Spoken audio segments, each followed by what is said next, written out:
Halo 3 is all about the things that we wanted in Halo 1 and 2.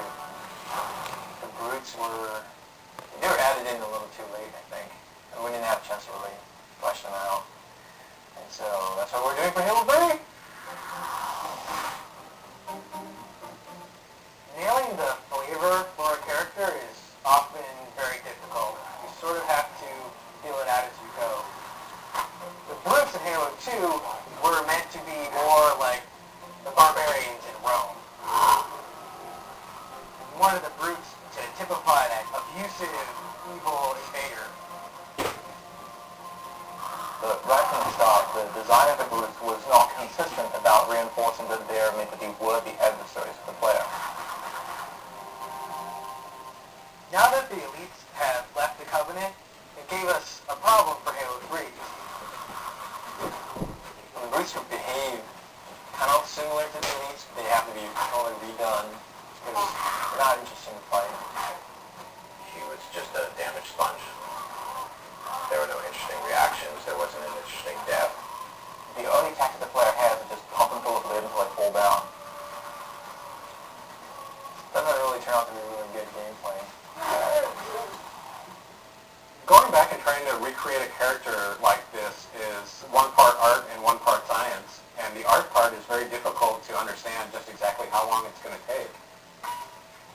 Concept art tries to communicate through composition what the idea is trying to get across. A lot of times the direction just gets narrowed down to, can you just make it look cool? The brutes originally looked a lot like Chewbacca. Like they were just big hairy guys with a bandolier.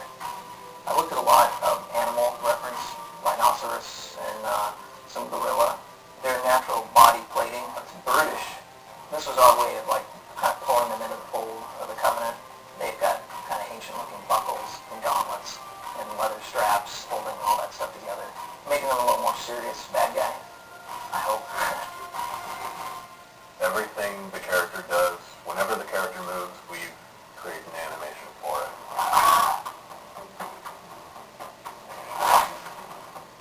In which way that character moves, that kind of makes him unique.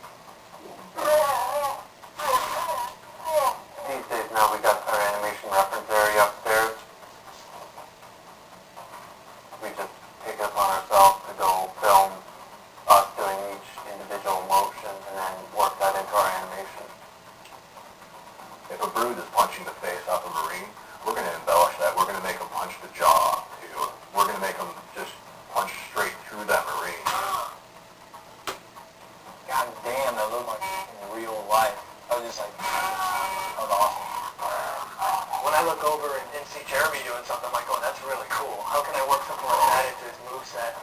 It's exciting to see what Jeremy does tomorrow and what Bill does the next day. It's always a new... Not John. No, not so much. No. Nobody likes John. Players who are familiar with the brutes from Halo 2 will notice that these brutes are fully armed, fully equipped, and are not going to be pushovers.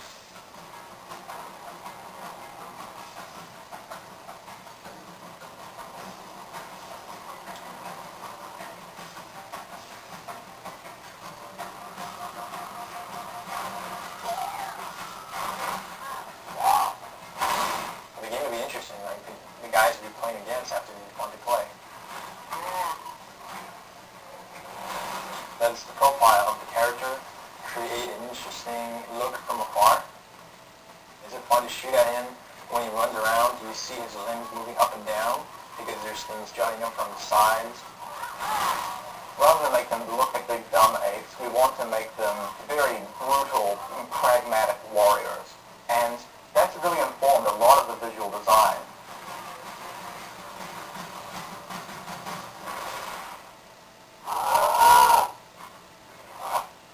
Visually through the art, we define the different classes.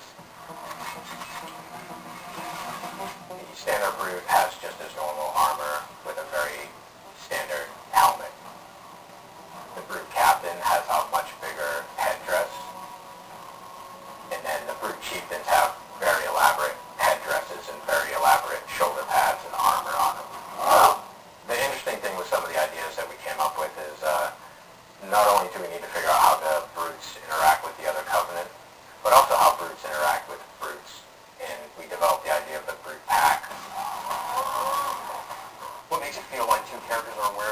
deciding to do the same thing at the same time. Maybe you're kind of come around a corner and see them doing some sort of an activity that has nothing to do with fighting, but it's going to give you sort of more insight into what the brute pack mentality is like. We have this really brutal behavior now, which is just the chieftain saying, everybody throw a grenade, and as a result, a second later, you have grenades flying in your face.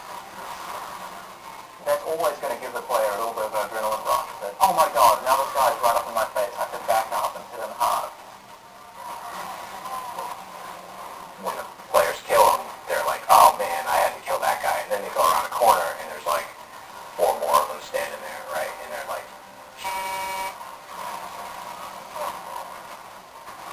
I think that the brutes bring out sort of the indignant, self-righteous aspect of a lot of players. So I'm hoping to hear a lot of, take that, and I can't believe that you have invaded my planet, and I'm going to throw you off, and we hope to really bring people